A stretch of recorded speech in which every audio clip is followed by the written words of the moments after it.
Bagaimana Scholloser itu menggunakan persepsi baru ini?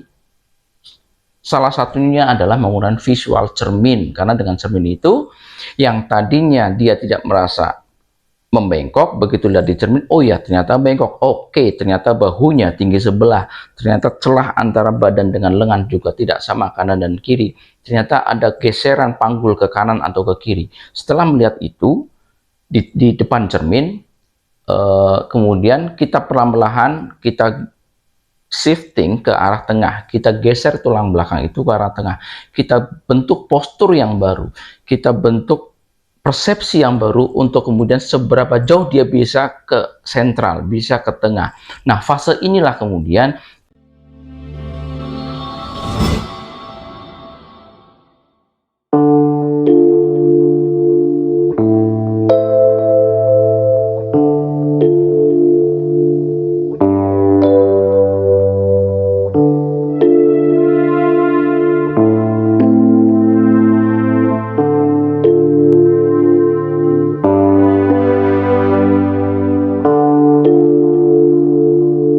Assalamualaikum, dengan Heru Fisioterapis.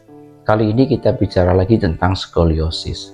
Skoliosis ini kita pahami bersama sebuah patomekanik perubahan struktur tulang belakang yang mestinya lurus, dia menyimpang ke kanan dan kiri. Bisa berbentuk C atau berbentuk S. Ini untuk mempermudah saja untuk mengenalinya.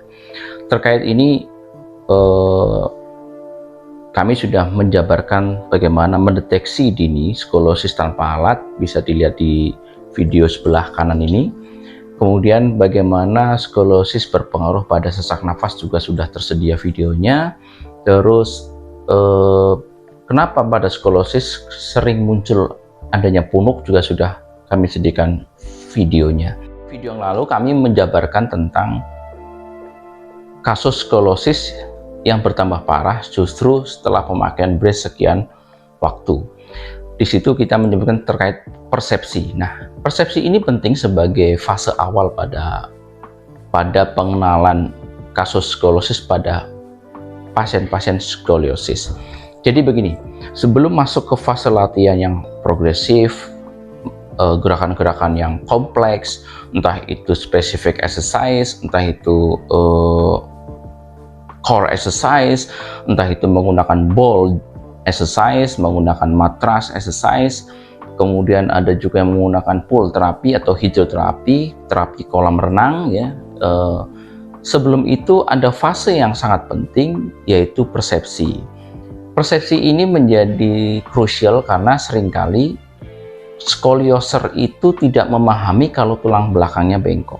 Karena skoliosis itu terjadi secara pelan-pelan, sehingga tanpa disadari pembengkokan tulang belakang ini yang terjadi karena pelan-pelan teradaptasi sedikit demi sedikit, sehingga skolioser atau penderita skoliosis nggak memahami, tidak menyadari kalau tulang belakangnya membengkok. Sehingga lambat laun persepsi ini berubah di otak, bahwa struktur tulang yang membengkok ini dipersepsikan oleh pasien-pasien skolioser ini sebagai postur yang sudah biasa dia dapatkan. Sehingga untuk merubah postur yang tadinya membengkok menjadi lurus, itu berarti kita merubah persepsi. Nah, perubahan persepsi ini seringkali dirasakan sebagai sebuah keanehan, sehingga kejadian-kejadian di awal fase sebelum masuk ke exercise itu pasien-pasien itu merasa pusing, gangguan seperti gangguan keseimbangan dan macam-macam. Karena ini kita akan merubah ke persepsi lamanya yang membengkok, kemudian merubah convert menuju ke midline atau menuju ke persepsi lurus, tulang belakang yang lurus.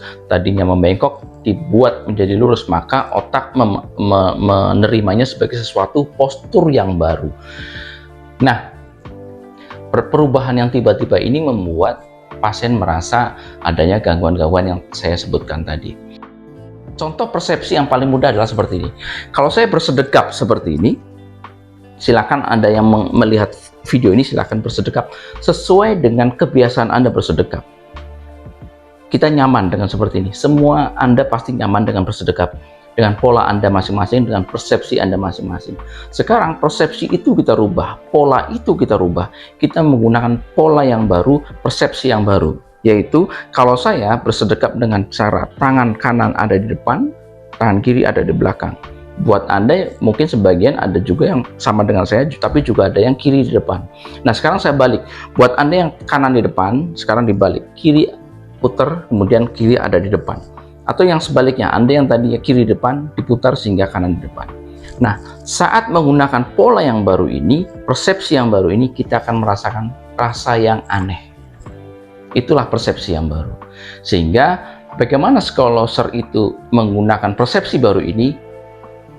Salah satunya adalah menggunakan visual cermin, karena dengan cermin itu yang tadinya dia tidak merasa membengkok, begitu lihat di cermin, oh ya ternyata bengkok, oke ternyata bahunya tinggi sebelah, ternyata celah antara badan dengan lengan juga tidak sama kanan dan kiri, ternyata ada geseran panggul ke kanan atau ke kiri. Setelah melihat itu di depan cermin, kemudian kita perlahan-lahan kita shifting ke arah tengah, kita geser tulang belakang itu ke arah tengah, kita bentuk postur yang baru, kita bentuk persepsi yang baru untuk kemudian seberapa jauh dia bisa ke sentral, bisa ke tengah.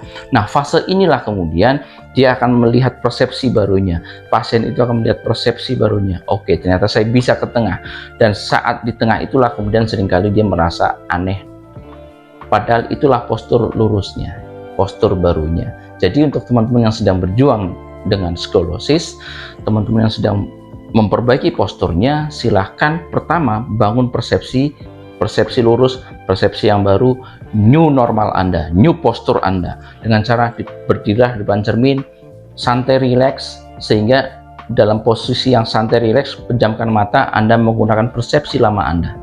Setelah itu buka mata, lihat proporsional antara bahu kanan dan kiri, celah badan kanan dan kiri, antara badan dengan lengan kanan dan kiri, kemudian proporsional panggul bergeser ke kanan atau ke kiri. Setelah itu semua dibawa ke tengah sehingga proporsi bahu menjadi level atau seimbang, proporsi panggul juga ada di tengah, dan celah badan dan lengan itu juga akan sama.